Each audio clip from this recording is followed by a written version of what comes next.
guys, welcome back to the channel. Today we are driving the Mazda CX-90 Turbo S Premium Plus.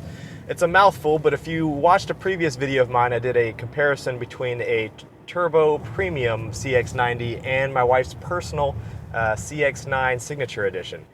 Now, that video is going to be a lot more in-depth review comparing apples to apples, the likes and dislikes of both vehicles. So if you haven't checked that out, I encourage you to do so. I'll put a link up there in the corner for you to check that video out. This one is just mainly talking about the driving of the Turbo S Premium Plus model. So in the previous video, I drove the 280 horsepower variant, and I came away a little because of all the hype of the new engine. I really wanted to feel that, and I felt like being short 60 horsepower was kind of an unfair comparison, because I really wanted to see what this new engine was about. So I said if I ever got a chance to drive the Turbo S Premium model, then I would do that, and this is that video. So today, this is the Turbo S Premium Plus, courtesy of John Lee Nissan Mazda. They give these loaner vehicles if your vehicle's in the shop, and our CX-9 is in the shop currently. So thankfully, I've had a chance to check out this one and the other Premium Plus Turbo S model that comes with the Napa white interior. So I'll be looking at both of those and showcasing the differences there. But right now, we're going to get into the drive and see how this thing feels. All right, so we're going to carry it into this corner here with a little bit of speed. And it feels nicely planted there with this rear-wheel drive bias platform. It definitely handles better than my CX-9. I talked about that in the last video too. The handling on this feels a lot more planted. It is a bigger vehicle, but in the corners it doesn't feel bigger than the CX-9, and it does handle better for sure than the front-wheel drive bias platform of that. I'm going to put it in sport mode and do a pull here. Love how the gauges turn. Here we go.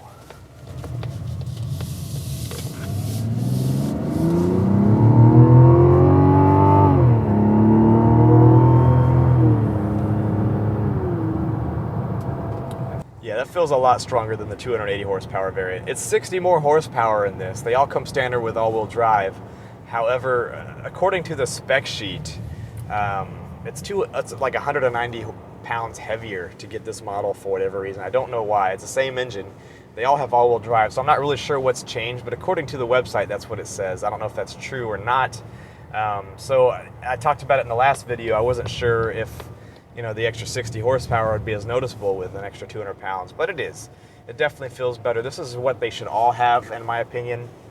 The CX-9, regardless of what model you got, you still had the same 2.5 liter turbo, even in the base model, all the way up to the Signature. So I understand the whole plug-in hybrid variant and that option, because that does get much better gas mileage, whereas this one's not as much on the mileage spectrum. I'm probably in this upper trim, but I feel like the 340 horsepower variant should probably be just the tune across the board, and just have your different interior options and things like that for the packages, but nobody asked me.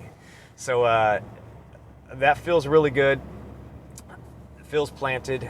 This is definitely the model I would want if I was going to get one of these, and actually I like this color. It comes in two color options if you get this top spec Turbo S Premium Plus. This is the Mac Daddy edition, but you can either get the white Napa leather, or you can get this tan Napa, as they call it.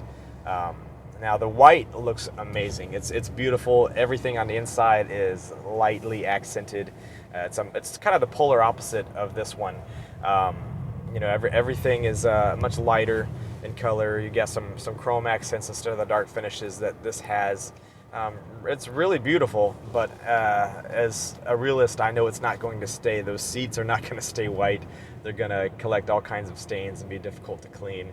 I can just imagine a new dark denim pair of jeans that hasn't been washed yet, wearing them or something, and transferring to those seats. And I have kids, and I just know that stuff's going to happen. It looks nice, but I would opt for this trim. We have the saddle brown or cinnamon brown Napa in our Signature Edition CX-9. I love that color. They don't have anything that dark yet in this one, but I do like this. They call this a Napa tan, but it's not tan at all to me. It's really like a burnt orange. It reminds me of the burnt orange and the 350Zs, or if you remember that, or the persimmon as they had it in the 370Zs as a seat color option. It looks just like that. It's like a pumpkin orange color, brown. So I actually really like it. It looks really luxurious. I like the steering wheel too, the black on the outer rim so that maybe it doesn't catch as much dirt and things like that. And then you've got your coloring on the inside. Now my wife wants a white one if we get one again, but I think it looks good in the silver and the dark gray as well. The dark gray, I was admiring it. We had it as a loaner for a couple days and in the garage, and it looks quite expensive and nice in there. I kept admiring it. Get something about that dark gray with some of the chrome silver accents gives me some sort of like Aston Martin kind of flashbacks. I like that. And then the silver gives me BMW X5 vibes from certain angles in this color and trim. The styling of the CX-90 is growing on me. I have to say, I still think that CX-9 looks better from a lot of angles. It looks sportier, but this is a bigger vehicle, and there's only so much you can do with that. But all in all, I think it looks good. The front end is starting to grow on me a little bit, especially when I saw the renderings of the CX-70. CX-70 is going to be the same, but they blacked out a lot of the chrome trim, which is what I would want to do if I had one of these. I would go to my vinyl wrap guy and get some blackout chrome delete going on. And speaking of the CX-70, I'm looking forward to the red interior that they're going to offer with that. I love red interior, and so I can't wait to see that in person. Do another run here. Good turning radius on this.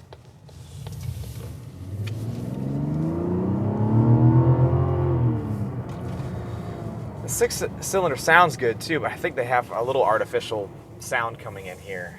I'll roll down the window on this one. No need for that artificial sound. They have good exhaust notes. Mazda does. I mean, think about the Miata. The 4-cylinder. It sounds great. Everybody talks about the exhaust note on a Miata, and it sounds good. Put it back in sport again. Okay.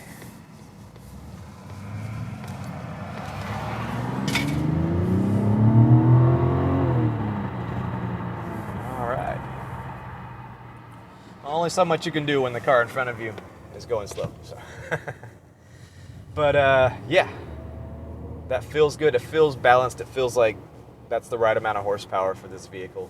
Of course, we could always use more. 400 would be even better, right? But no, the 340 is what you would want. And this, if you're an enthusiast driver, you like performance driving, this begs for you to push it, and it feels much smaller than it is. The handling is tight, but it handles well. And I wish I had more curvy roads around here to throw it on, but I don't. I'm in the city. But it feels really nice. I like this trim. All right, guys, so here's my final thoughts.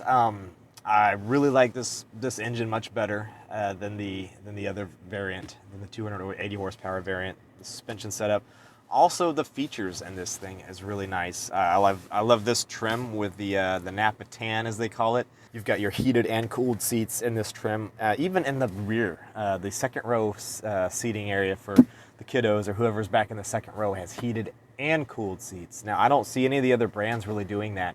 Acura or Infiniti or even Lexus, I don't see them they have heated seats but not cooled, ventilated seats. So you've got your ventilated seats up front and in the second row. Really neat. So that's one of those things where Mazda is again punching above its weight, doing something that even some of the luxury brands aren't doing, which I think is really really neat. Just the interior of this is so plush and sophisticated looking. It definitely is in luxury car territory, and the Acura interior was really nice. I liked it better than the Infiniti interior and the Lexus interior, which was pretty blah. But this, just especially in this color trim, I think it really pops. Anybody that's got in here and sat in here is like, wow. I remember picking my kids up from school and they're like, wow, Dad, you got to get this.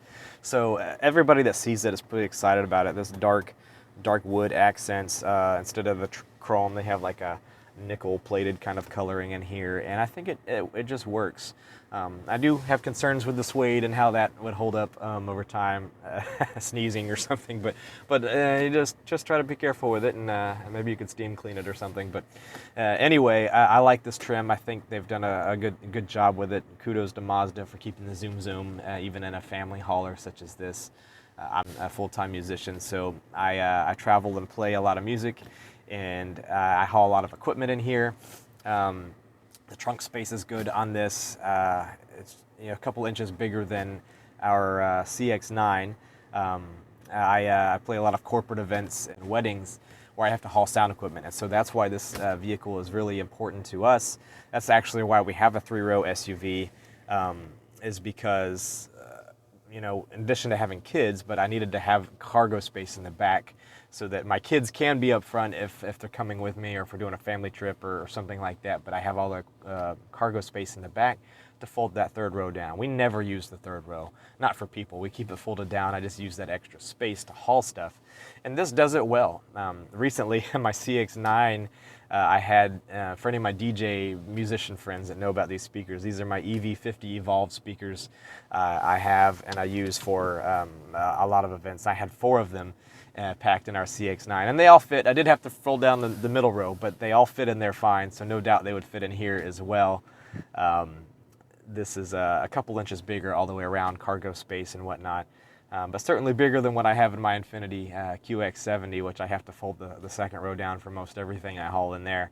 But this is a great all-around vehicle, so if you're looking for a 3rd row SUV, I think you definitely need to have this on your radar to check out. The thing is, if you're looking at the price, is the main drawback for me is that this is fully loaded, and this top spec, obviously you can get it in the lower trims, but if you want this engine, if you want all the bells and whistles that this has to compete with the luxury brands, you're looking at $62,000, which is a lot for a Mazda. So recently this weekend I checked out the Acura MDX, the Infiniti QX-60, and the new Lexus RX 350. I drove them all, and then I got back into this, and I have to say, I like this better. Nobody's paying me to say that. I do. The Lexus went to a 4-cylinder turbo, about 275-ish horsepower. It just felt blah. It didn't have the get up. It didn't even feel as quick as our CX-9 turbo 4-cylinder. And also the Lexus has like a huge just iPad screen up here. It doesn't have physical buttons like this does. It just had a huge, everything was touchscreen, from your air condition, your seat, cool, ventilation, heated, all of that it was touchscreen. Engine-wise, the performance just wasn't there for me. The Acura MDX felt nice. It had about the same horsepower as the Infiniti QX60. I liked the Acura better than the QX60. The Infiniti was nice, but after when I got in the Acura, I'm like, okay, this is a lot sportier. So the Acura MDX felt a lot better in that regard. The steering wheel, everything, it felt luxurious. But when I got back in this, I liked this better. Now, I don't like the price. When we got our CX-9 in 2016, we looked at the Acura MDX, and I liked it, but I liked the Mazda CX-9 quite a bit better. The interior, everything felt better. I thought it looked better.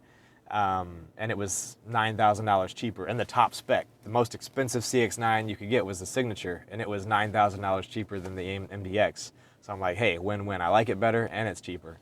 Now, I like this better, but it's no longer cheaper. So you have to kind of take that into consideration. But this does punch above its weight in the luxury category. I feel like Mazda is trying to, has been trying to for a while. They definitely upped their game on the last generation. That's why I bought it. The inside did not look like a Mazda. It looked really, really nice. And they've done that again with this. They're trying to kind of reclassify Mazda and the way people look at Mazda as a luxury brand, since they don't have their own luxury brand, like Nissan has Infiniti, Toyota has Lexus, Honda has Acura. Mazda doesn't have that, so I feel like they're slowly trying to change the way people look at it. And I think it's working. If they keep doing this, it's working. I just wish that it was, I don't know, I feel like it needs to be at least $5,000 less or so compared to some of those other brands to really entice people to come say, hey, this is cheaper and better. It's better to me, and that's strictly opinion. I do like this better, but I just wish it was a little bit cheaper. So I encourage you to drive it, see what you think, see which vehicle fits you and your family needs and your driving experience. If you're a driving enthusiast, the emblem on the front, the badge doesn't really matter. It's right here, the feeling you get behind the wheel. That's really what matters. So hopefully this is helpful to somebody out there. Thanks so much for watching, guys. I'll see you in the next video.